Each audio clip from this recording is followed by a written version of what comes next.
Lineage Eternal, otherwise known as Project TL, is an MMORPG being developed by NCSoft, known for Blade and Soul along with Aeon Online. Lineage Eternal serves as a direct sequel to the original Lineage, and judging by the trailers, it's looking good. Being powered by the Unreal Engine 4, this game is graphically insane. However, my apprehension comes from the team behind it, as NCSoft doesn't really have the best track record when it comes to free-to-play games. Putting that aside, Lineage Eternal is scheduled for a 2019 release with closed beta tests happening right now, so hopefully we'll see some up-to-date gameplay soon enough.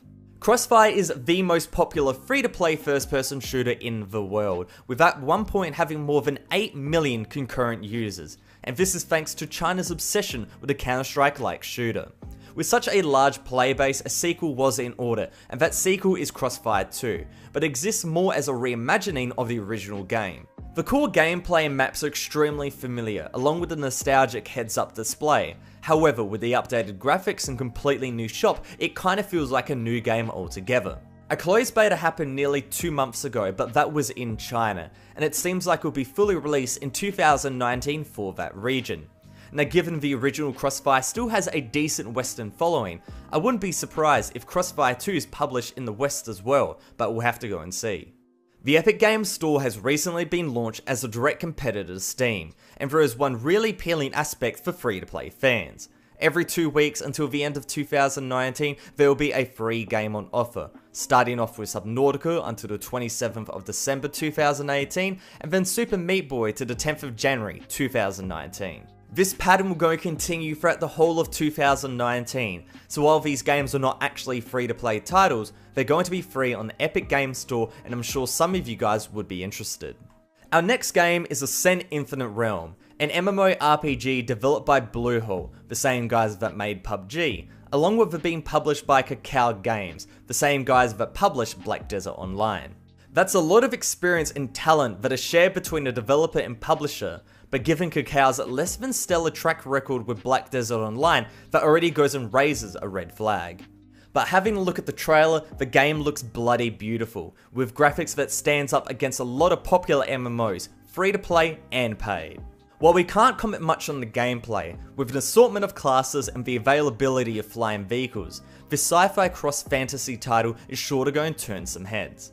In terms of a release period, it's set in stone for 2019, however the exact date has not been determined.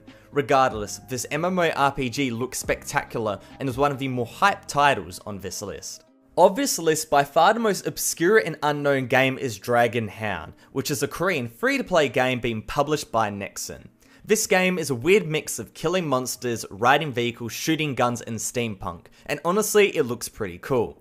Looking at the gameplay trailer, it definitely has some Monster Hunter vibes, but the vehicle-based combat takes Dragon Hound in a completely different direction. Being announced at a game convention this year, Dragon Hound is shaping up to be at least a mid to late 2019 release, but knowing Nexon Games, it's still very much up in the air. I've already featured AVA Dogtag quite a few times over the last couple weeks, but this is a game that really needs a spotlight. For those who don't know about Dogtag, this game is a reimagining of the classic free-to-play FPS, Alliance of Valiant Arms. Personally, this game is my most hyped free-to-play FPS of 2019, and for good reason, as this version strips the game back to its core and removes the game-breaking pay-to-win aspects. Furthermore, the reworked UI and stripped back maps and modes really show that Red Duck means business, while still retaining the classic AVA gameplay. Just recently, the devs have also gone and shown off a new map and a custom room feature, and the next playable period for all of this will be in January for their last closed beta, then moving on into open beta and finally full release in 2019. I'm hyped, I'm a big FPS fan, and this is a title I'm definitely looking out for. Another RPG makes this list, and that's Conqueror's Blade, a medieval tactical MMORPG that has a big emphasis on epic battles. A weird combination of strategy and third-person dueling, the game reminds me of Tiger Knight, which is another free-to-play game that pulls off quite a similar concept. Graphically, this game isn't the best looking on this list, but it holds up well and makes up for its downfall in the amount of units that can be seen on screen. One word of caution to anyone looking at this game though, the publishers My.com are known for filling their games with pay to win, and I'm sure this game won't be an exception.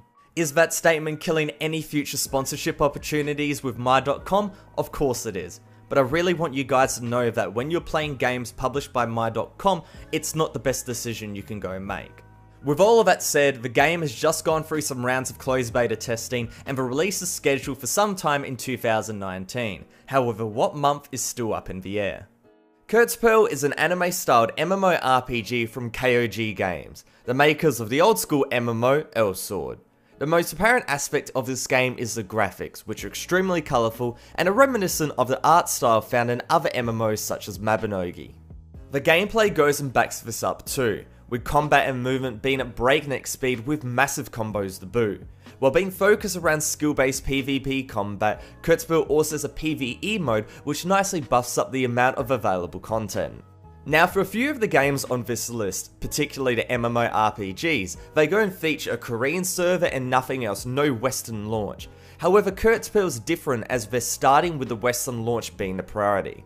With a North American closed alpha occurring about a month ago and a European closed alpha following soon after that, it seems like KOG Games have their sights set on a 2019 release, and that's super exciting given that there's not many games out there that really have this art style and this type of combat. I can't really even pull up a name of an MMORPG that is really similar to Kurtzpearl.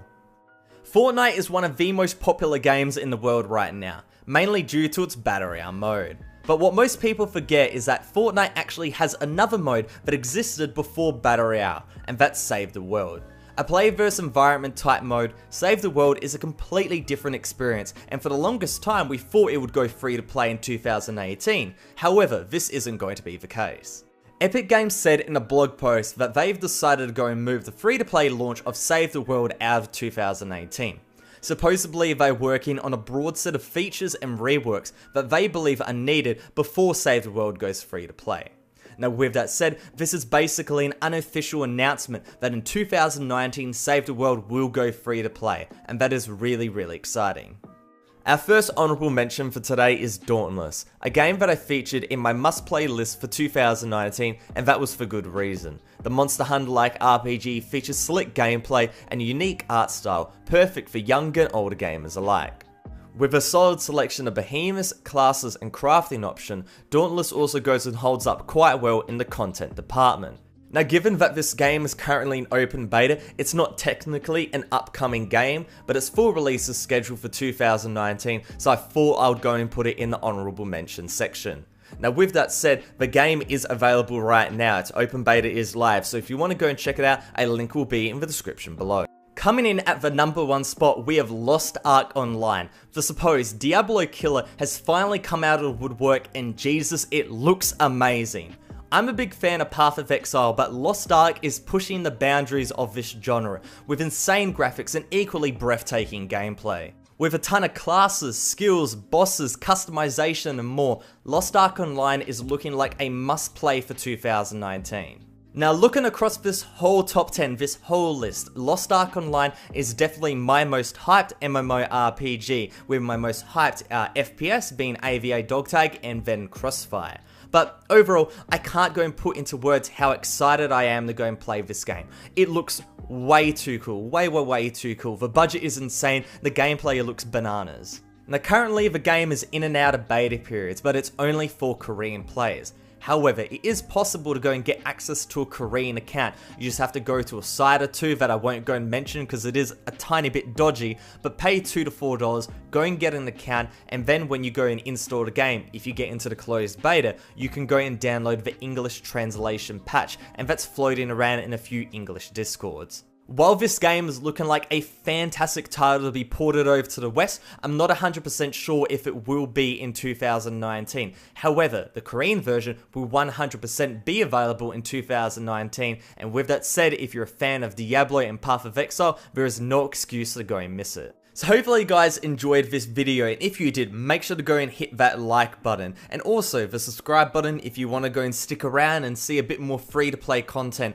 I do top 10 lists, I do game recommendations,